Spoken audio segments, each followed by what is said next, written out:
এই মোটাকে ভাসানোর জন্য। শুরু করছি একটা দিয়ে। 5টা লেয়ার, 10টা লেয়ার। আমাকে ধাক্কা দিও না, আমি নিজে লাভ দিচ্ছি। ঠিক আছে, 20টা লেয়ার। আমার মনে হচ্ছে এবার আমি ভাসবো। আমার মনে হয় না, তুমি অনেক বেশি মোটা। সাইক, তোমার থেকে বেশি না। 50টা লেয়ার। আমার মনে হচ্ছে আমাদের আরো বাবল র্যাপ লাগবে। বস, আমাদের বাজেট শেষ হয়ে গেছে। ডাস্টবিন থেকে নিয়ে আসো, বাবল র্যাপ কোনো সময় এক্সপায়ার হয় না। ঠিক আছে। মোটা ভাই, এর থেকে ডাস্টবিনের গন্ধ আসছে কেন? কিছু না, এর থেকে কুকুর হিসু করছে তো তাই।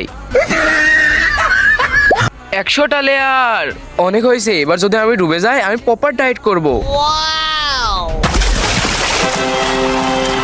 আল্লাহ আমাকে ডায়েটিং থেকে আরো একবার বাঁচাইছে। Like and subscribe.